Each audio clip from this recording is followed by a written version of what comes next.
अल्लाह ताला इरशाद फरमाते हैं, क्या देखा तूने उस शख्स को जो कि रोकता है एक बंदे को, किस बात से रोकता है? इज़ा सल्ला, जिस वक्त वो नमाज़ पढ़ता है। क्या देखा तूने अगर वो हिदायत पर हो या वो हुक्म दे रहा हो भली बात का? क्या ये मुखातब तूने देखा कि अगर उसने जुटलाया और पीठ फेरी, यानी इन दो में से कौन बेहतर है? क्या नहीं उसने, क्या उसको ये मालूम नहीं है कि अल्लाह ताला देख रहे हैं? हरगिज़ नहीं। अगर ये अपनी इस हरकत से बाज नहीं आया तो हम ज़रूर घसीटेंगे पेशानी पकड़कर, वो पेशानी जो झूठी है और गुनहगार है। बस उसको चाहिए कि वो अपनी मजलिस वालों को भी पुकार ले, हम भी ज़बानिया को बुला लेंगे। हरगिज़ नहीं। ए मोहम्मद सल्लल्लाहु अलैहि वसल्लम, आप उसकी बात न मानिए और सजदा कीजिए और अल्लाह से क़ुर्ब हासिल कीजिए। ये इन आयत का तर्जमा है। इससे पहले भी आपको बताया था कि ये आखिर की जो आयतें हैं ये इस उम्मत के सबसे ज़्यादा शक़ी और फ़िरऔन के मुताल्लिक़, जिसका नाम अबू जहल था।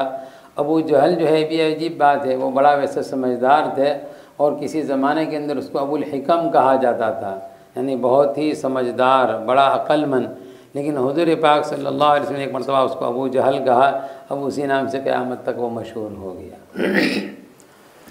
तो अल्लाह फरमाते हैं ताज्जुब के तौर पर और लोगों को बतलाने के लिए कि हर आदमी जिसके दिल में जिसके पास फितरत सलीमा हो, वो उसकी तबीयत खुद ही चाहती है कि अपने अल्लाह की इबादत करे। खुदा की इबादत से रोकने वाला कितना बुरा आदमी होता है। तो अल्लाह ताला फरमाते हैं, अरअयतल्लज़ी यनहा, क्या देखा तूने उस शख्स को जो कि रोकता है, कब? अबदन इज़ा सल्ला, एक बंदे को जब वो नमाज़ पढ़ते हैं। यह बंदे से मुराद हुज़ूर पाक सल्लल्लाहु अलैहि वसल्लम की ज़ात गिरामी है। और हकीकत यही है कि बंदे के अंदर कमाल और खूबी ये है कि उसके अंदर आला दर्जे की अबदियत पाई जाए। तो सबसे आला दर्जे की अबदियत जो है वो हुज़ूर पाक सल्लल्लाहु अलैहि वसल्लम में है। इसलिए यहाँ हुज़ूर पाक सल्लल्लाहु अलैहि वसल्लम को अबदन से ताबीर किया। और आपको तो मालूम है कि अबू जहल जो है हुज़ूर पाक सल्लल्लाहु अलैहि वसल्लम को दोनों तरह रोकता था, अमलन कौलन भी अमलन भी। कौलन तो पहले मैंने सुनाया था, हुज़ूर पाक सल्लल्लाहु अलैहि वसल्लम को उसने धमकाया था और डराया था कि अगर आइंदा तुमने जो सजदा किया खाना काबा के अंदर तो मैं तुम्हारे सर के ऊपर और गर्दन पर पैर रख दूँगा, यूँ कहा था। और एक मरतबा उसने अमलन भी ऐसा किया, अपने दोस्तों के साथ बैठा हुआ था और उसके बाद कहने लगा कि कोई है जो फ़लाँ ख़ानदान में जहाँ ऊँट ज़ुबा हुआ है वहाँ उसकी ओजड़ी है जिसके अंदर गलाज़त होती है, वो ओज लाकर जो है इनके सर पर डाल दी जब ये सजदे में जाएगा। एक वक्त उठा और उठकर जो है उसने वो ओज लाई और जब आप सल्लल्लाहु अलैहि वसल्लम सजदे में गए तो आपके सर मुबारक पर रख दी उसने और फिर खूब हंसने लगे खिलखिला कर। हज़रत फ़ातिमा रज़ी अल्लाह तआला अन्हा जो है उस वक्त बच्ची थी, तो बड़ी भी नहीं थी। उन्होंने जब ये हरकत देखी दौड़ कर आई और आकर उसको हटाया और उन लोगों को बुरा भला कहा। तो और ज़बानें तो मना करता ही था। तो अल्लाह ताला फरमाते हैं कि अरअयतल्लज़ी यनहा अब्दन इज़ा सल्ला, तूने देखा कि ये कितना बुरा आदमी है, जब नमाज़ पढ़ते हैं तो नमाज से अमलन भी और कौलन भी रोकता है। और एक मरतबा वाक़या तो मैंने आपको सुना ही दिया था कि एक मरतबा जो है वो अपने लोगों में, अपनी पार्टी वालों में वैसे डींग मार रहा था कि अब आइंदा अगर जो है इन्होंने सजदा किया तो मैं इनके सर को कुचल दूँगा, नाउज़ुबिल्लाह। उसके बाद जो है जब हुज़ूर पाक सल्लल्लाहु अलैहि वसल्लम नमाज़ पढ़ रहे थे तो वो बढ़ा इसी नीयत से लेकिन जब करीब गया तो करीब जाते जाते रुक गया और ऐसे ऐसे हाथ करके वो पीछे हो गया। फिर थोड़ा आगे बढ़ा, फिर इस तरह 3 मरतबा किया। तो फिर उसके बाद उन्होंने कहा क्या बात है, जा रहा था फिर वापस क्यों आ गया, अपनी बहादुरी दिखाई नहीं। तो उसने कहा कि मैंने देखा कि मोहम्मद के दरमियान और मेरे दरमियान सल्लल्लाहु अलैहि वसल्लम आग है और कुछ पर हैं, और ऐसा मालूम हो रहा था कि मुझे पकड़ लेंगे। तो वो हकीकत में फरिश्ते थे जो अल्लाह ताला की तरफ से थे। तो उसी का तज़किरा आगे कलाम पाक की आयत के अंदर भी आ रहा है, इसलिए मैंने उसको जिक्र भी कर दिया। हुज़ूर पाक सल्लल्लाहु अलैहि वसल्लम फरमाते हैं अगर वो एक कदम भी उसके बाद आगे बढ़ता तो ऐसी सूरत में फरिश्ते जो है उसके टुकड़े टुकड़े कर देते हैं। तो आयत शरीफा के अंदर जो है अल्लाह ताला ने फरमाया कि यह आदमी कितना बुरा है जो नमाज से रोकता है। मालूम हुआ कि नमाज से रोकना नहीं चाहिए। हज़रत अली करमल्लाहु वजहू एक मरतबा ईदगाह के अंदर तशरीफ़ ले गए। तो ज़ाहिर बात है कि ईद के दिन जो है ईदगाह के अंदर जो है न वहाँ पर जो है न पहले नमाज मसनून है नमाज में। ईद के दिन तो सिर्फ ईद की नमाज़ पढ़ना है। तो अब इत्तेफाक से जब वहाँ गए तो ईदगाह के अंदर कुछ लोगों को देखा कि वह नमाज़ पढ़ रहे थे। तो आपको पसंद तो नहीं आया और आपने कहा भी कि ये लोग कैसे वक्त नमाज़ पढ़ते हैं, ये नमाज हुज़ूर पाक सल्लल्लाहु अलैहि वसल्लम से साबित नहीं है। तो जो चीज़ हुज़ूर पाक सल्लल्लाहु अलैहि वसल्लम से साबित ना हो वो फिर बज़ाहिर कितनी भी अच्छी क्यों ना हो वो हकीकत में अच्छी नहीं है, वो बिदअत है। तो बाद लोगों ने कहा भी हज़रत अली करमल्लाहु वजहू कि आप इनको रोक लीजिए ज़बरदस्ती। तो आपने ये आयत तिलावत की अरअयतल्लज़ी यनहा अब्दन इज़ा सल्ला, कि ज़ाहिर में नमाज से रोकना ये अच्छी बात नहीं है। तो बातिन पर तो अमल करते ही थे, लेकिन ज़ाहिर आयत पर भी उन्होंने अमल करके दिखला दिया कि गोया मैं ज़बरदस्ती इनको रोकता नहीं, बस इतना बता देता हूँ कि हुज़ूर पाक सल्लल्लाहु अलैहि वसल्लम का तरीक़ा नहीं है। वैसे इतनी बात तो मालूम होनी चाहिए, जहाँ खुद हुज़ूर पाक सल्लल्लाहु अलैहि वसल्लम ने जिन मौक़े के ऊपर या जिन अवक़ात के अंदर मना किया है वहाँ अगर कोई आदमी नमाज़ पढ़ता हो तो उसकी नमाज सही नहीं है और उसको रोकना भी चाहिए। ऐसा नहीं कि उसको रोकना नहीं चाहिए। जैसे 3 वक्त सबको मालूम है कि वक्त मकरूह है, जिस वक्त सूरज तुलू हो रहा हो। इसी तरह इस्तिवाए शम्स ज़वाल से पहले जब सूरज बिल्कुल दोपहर आसमान के ऊपर हो उस वक्त, और जब गुरूब हो रहा हो उस वक्त जो है कोई भी नमाज जो है नहीं पढ़नी चाहिए। ख़ास तौर से नवाफिल जो है वो तो बिल्कुल मकरूह तहरीमी है। तो और हज़रत उमर फ़ारूक रज़ी अल्लाह तआला अगर किसी को देखते थे कि असर के बाद नमाज़ पढ़ता है तो आप उसको डांटते थे, बल्कि बाद रिवायतों के अंदर आता है कि न मानने की सूरत में दुर्रे से उसकी खबर लेते थे, पिटाई भी करते थे। क्यों? खुद हुज़ूर पाक सल्लल्लाहु अलैहि वसल्लम ने उनका इन औक़ात के अंदर नमाज़ पढ़ने से मना फरमाया है। इसी तरह जो है असर के बाद जब कोई आदमी असर की नमाज़ पढ़ ले, चाहे बाजमात पढ़ ले या अकेला पढ़ ले, असर की नमाज जब नमाज अदा कर ली तो नमाज से लेकर फिर मगरिब तक किसी किस्म की नफल पढ़ना जो है वो जायज़ नहीं है। फ़ुक़हा ने लिखा है, खुद हुज़ूर पाक सल्लल्लाहु अलैहि वसल्लम मना भी फरमाया है। इसी तरह फजर में जब सुबह सादिक हो जाए, सुबह सादिक से पहले जो है हम जितनी भी नमाज़ पढ़ना चाहे, ख़ास तौर से तहज्जुद की लंबी नमाज हुज़ूर पाक सल्लल्लाहु अलैहि वसल्लम के पढ़ने का मामूल था। अल्लाह ताला हमें भी तौफीक दे। तो बहरहाल जो है तहज्जुद की नमाज जो है, लेकिन जब सुबह सादिक हो जाए, सुबह सादिक होने के बाद जो है फिर सिर्फ 2 रकात फजर की जो सुन्नत मुअक्कदा है वो तो पढ़नी है, लेकिन उसके अलावा फिर जो है जब तक सूरज निकल कर बुलंद न हो जाए वहाँ तक कोई नमाज नहीं है। न तहियतुल मस्जिद है न तहियतुल वुज़ू है। अहनाफ के नज़दीक तो कोई नमाज नहीं है। बाज़ इमाम शाफ़ी रहमतुल्लाह के नज़दीक जो है मस्जिद के अंदर अगर दाखिल हुआ है तो तहियतुल मस्जिद पढ़ सकते हैं, उनके यहाँ तहियतुल वुज़ू भी पढ़ सकते हैं। इसीलिए आप लोगों ने देखा होगा बाद अरब हज़रात जब मस्जिद में आते हैं तो मगरिब से पहले भी वो 2 रकात पढ़ लेते हैं, तो वो उनके नज़दीक है। लेकिन अहनाफ के नज़दीक तो ये 2 रकात भी नहीं है। हाँ, अलबत्ता एक बात वैसे ही जिक्र कर देता हूँ, कभी कोई पूछते भी हैं कि कज़ा नमाज अगर कोई पढ़ना चाहे तो कज़ा नमाज इन 2 वक्तों के अंदर पढ़ सकता है। कब? असर के बाद, असर से लेकर मगरिब के दरमियान भी, और उसी तरह सुबह सादी के बाद से लेकर तुलुए शम्स से पहले। लेकिन उसमें इतनी बात याद रहे कि जो नमाज कज़ा है उस नमाज कज़ा को लोगों के सामने नहीं पढ़नी चाहिए। इसलिए कि जब ऐसे वक्त में आप नमाज़ पढ़ेंगे तो दूसरे आदमी को शुबा होगा कि भाई ये कैसी नमाज़ पढ़ रहा है, तो वो भी आपको आगे बताएगा मसला कि भाई इस वक्त नमाज़ पढ़ना मकरूह है। तो अब आप अगर यूँ कहेंगे कि मैं तो कज़ा पढ़ता हूँ तो ये कोई अच्छा काम नहीं है। फ़ुक़हा ने लिखा है नमाज को कज़ा करना कितना बड़ा गुनाह है, ये कबीरा गुनाह है। तो एक गुनाह करने के बाद फिर उसका इजहार ये उससे ज़्यादा बुरा। इसलिए अगर पढ़ना हो तो आदमी चुपके से तन्हाई के अंदर अगर पढ़े तो कोई हर्ज नहीं है, लेकिन वैसे नहीं सबके सामने नहीं पढ़ना चाहिए। तो बहरहाल औक़ात मकरूहा के अंदर जो है अगर कोई रोकना चाहे तो रोक सकता, उसको रोकना चाहिए कि नमाज नहीं है। यहाँ हज़रत अली करमल्लाहु वजहहू ने ख़ास तौर से इसलिए नहीं रोका होगा कि आपकी राय भी थी और आपने ज़ाहिरी आयत के ऊपर भी अमल कर लिया, इसलिए जो है उसको ज़बरदस्ती रोका नहीं है। बहरहाल जब भी कोई नमाज़ पढ़ता हो और सही पढ़ता हो तो सवाल पैदा ही नहीं होता रोकने का। इसी तरह नमाज के रोकने की बहुत सारी शक्लें हैं। एक ये कि कोई आदमी नमाज़ पढ़ रहा है, आप वहाँ खूब ज़ोर ज़ोर से बातें कर रहे हैं, तो जाहिर बात है कि उसके नमाज में खलल पड़ेगा कि नहीं पड़ेगा। ये भी एक किस्म का नमाज से रोकना ही हुआ। तो इसलिए ऐसी हरकत नहीं करनी चाहिए कि जिसकी वजह से इस आयत के वईद के अंदर हम दाखिल हो जाएँ। हमें हत्तल इम्कान जो है इससे बचना चाहिए। आगे अल्लाह ताला फरमाते हैं अरअयत इन कान अलल हुदा अव अमर बित्तक़वा, क्या देखा तूने जो शख्स बिल्कुल हिदायत पर हो, सही राह पर हो या तक़वे और भली बात बताता हो। तो हुज़ूर पाक सल्लल्लाहु अलैहि वसल्लम क्या बता रहे थे? सीधा रास्ता ही तो बताते थे, तक़वे ही की बात तो बता रहे थे। तो एक तो ऐसा शख्स, और दूसरा अबू जहल या रअयत इन कज़्ज़ब व तवल्ला, कि वो तो जो है सही बात की, इस्लाम की, अल्लाह की तौहीद की तकरीब कर रहा था और बात मानने से मुंह फेर रहा था। इन दोनों के आदमी के दरमियान में कितना फ़र्क है, ज़मीन आसमान फ़र्क है। आगे अल्लाह तहदीद के तौर पर, डराने के तौर पर उसको फरमाते हैं अलम यालम बिअन्नल्लाह यरा, क्या उसको ये मालूम नहीं है कि अल्लाह ताला देख रहे हैं? जब अल्लाह ताला देख रहे हैं तो ज़रूर उसकी पकड़ होगी। तो हर इंसान को जो कलामुल्लाह की तिलावत करता हो, कलामुल्लाह का मुताला करता हो, उसको खिताब है कि इंसान तो इस बात का हमेशा ख्याल रख कि तेरा अल्लाह जो है तुझे हर वक्त देख रहा है। और ज़ाहिर बात है कि इसका किसी आदमी को इस्तेहज़ार हो जाए तो ये चीज़ ऐसी है कि आदमी को हर नेकी पर उभारेगी और हर बुराई से उसके लिए रुकावट का ज़रिया बन जाएगी। अलम लइल्लम यंतहि लनस्फ़अन बिन्नासिया, आगे अल्लाह ताला फरमाते हैं अगर ये बाज नहीं आया, अबू जहल जो है हुज़ूर पाक सल्लल्लाहु अलैहि वसल्लम को नमाज से रोकने से बाज नहीं आया तो क्या होगा? लनस्फ़अन बिन्नासिया, हम ज़रूर उसको घसीटेंगे, नासिया पेशानी के बाल पकड़ कर। ये लनस्फ़अन जो है, जो अहले इल्म हज़रात हैं उनके लिए आम तौर पर इम्तिहान के अंदर यही जुमला दे देते हैं सवाल के तौर पर कि लनस्फ़अन कौन सा सेगा है। तो ये सेगा जो है उसका हल करना बड़ा मुश्किल है, इसलिए कि बज़ाहिर जो है यहाँ दो ज़बर लिख दिए हैं, हालांकि असल तारीख अरबी कायदे के मुताबिक जो है वहाँ नून साकिन लिखना चाहिए।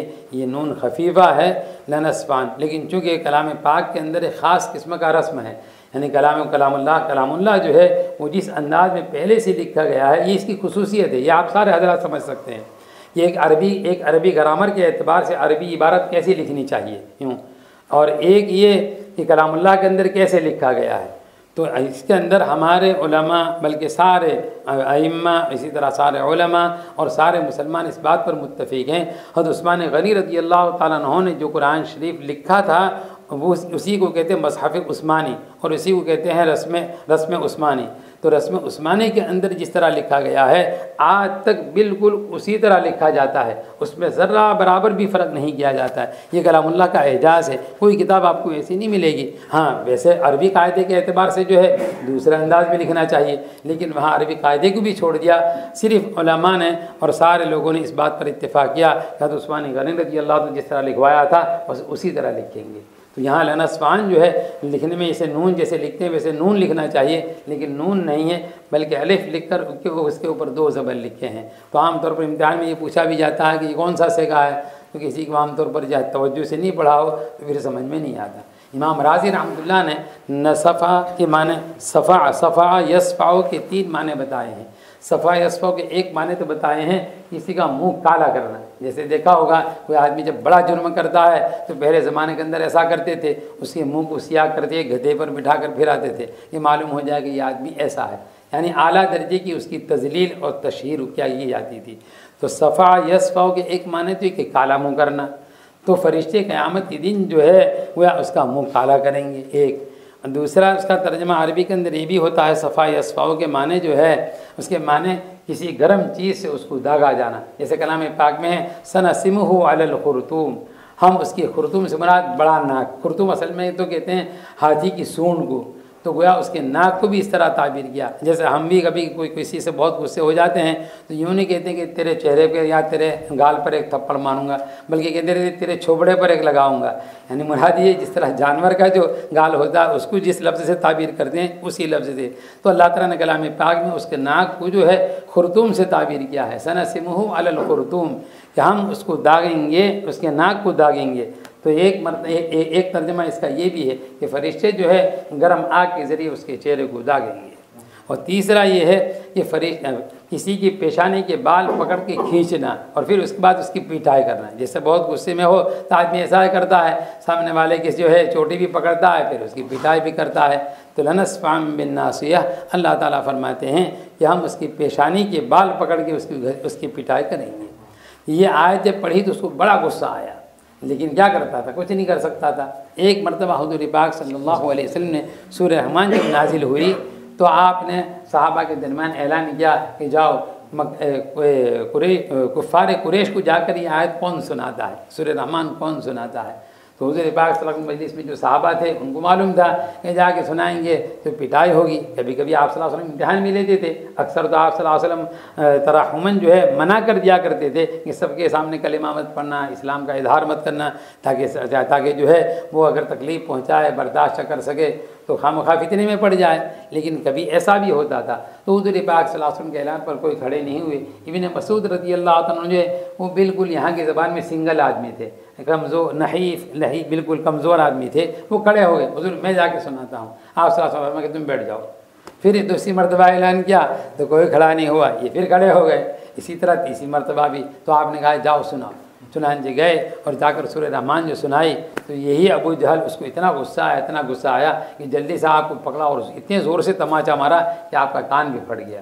वहाँ से आए हुज़ूर पाक सल्लल्लाहु अलैहि वसल्लम के पास रोते हुए आप सल्लल्लाहु अलैहि वसल्लम को तसल्ली दी और जो है यही आयत नस्फ़ाम बिन नासिया सुनाई कि हम भी इसके सर को घसीटेंगे और जो है इसकी भी पिटाई होगी। चुनांचे वाक़तन ऐसा ही हुआ। मैंने पहले सुनाया था कि जिस वक्त जंग बदर के अंदर जो है हुज़ूर पाक सल्लल्लाहु अलैहि वसल्लम अगले दिन ही बता दिया था कि इस जगह फ़लाँ मारा जाएगा, इस जगह फ़लाँ, तो इसकी जगह भी बता दी।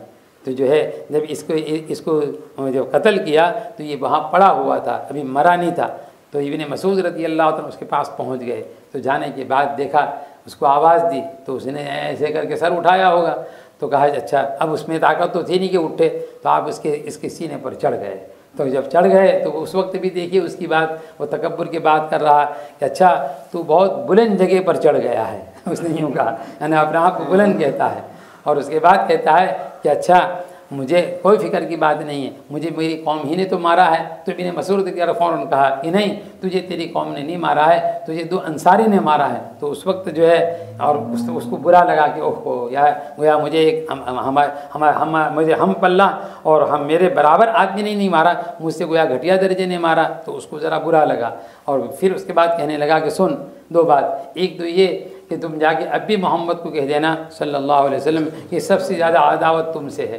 दूसरा है कि मेरी गर्दन ज़रा नीचे से काटना ताकि मेरा सर और ऊंचा सबके सामने दिखाए। देखो, तो वही मैं कह रहा था कि वो फ़िरौन जो है वो तो लाव लश्कर वाला था, बादशाह था, फिर भी मरते मरते जो है वो कलिमा पढ़ने लगा। हत्ता इज़ा अदरकहुल गरक़ क़ाल आमनतु अन्नहु ला इलाहा इल्लल्लज़ी आमनत बिही बनु इसराईल व अना मिनल मुस्लिमीन। कि जब वो डूबने लगा तो फ़ौरन कलिमा पढ़ने लगा और यूँ कहने लगा मैं भी उस खुदा पर ईमान लाता हूँ जिस पर बनी इसराइल ईमान लाए थे।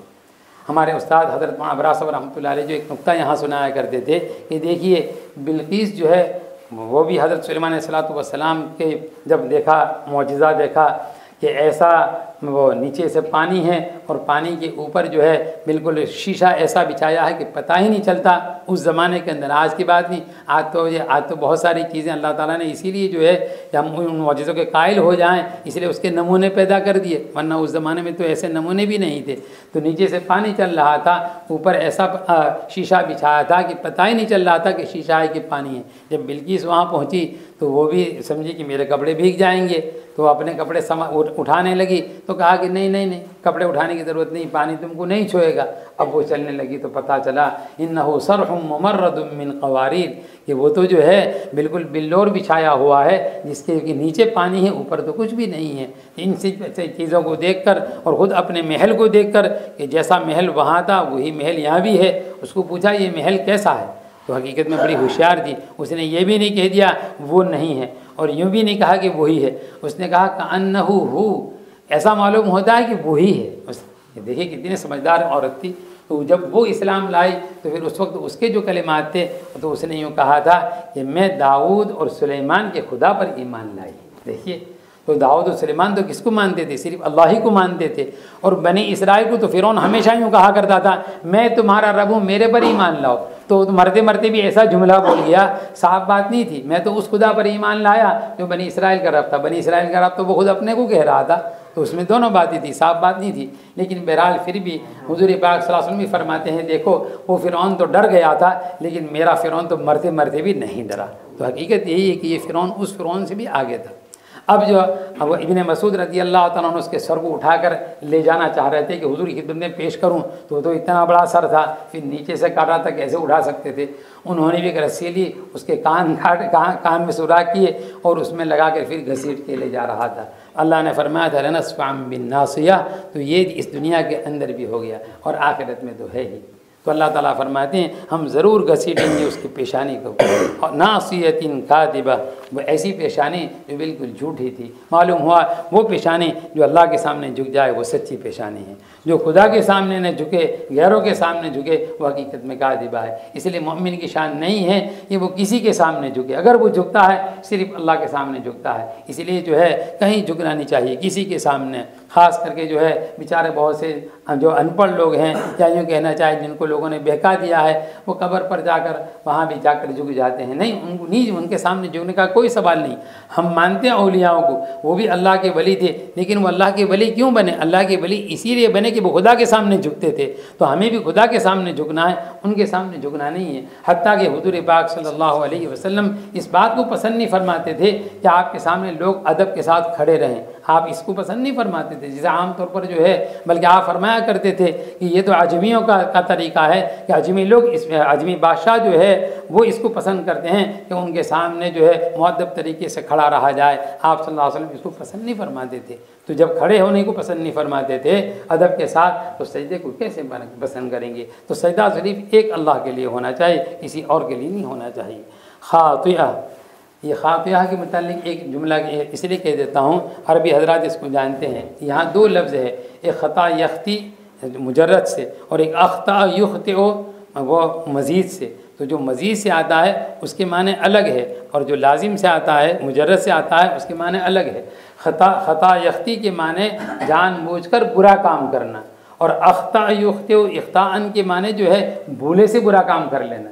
इसीलिए कलाम पाक में रब्बना ला तुआखिदना इन नसीना औ अख्ताना, वहाँ ख़ताना नहीं है, औ अख्ताना।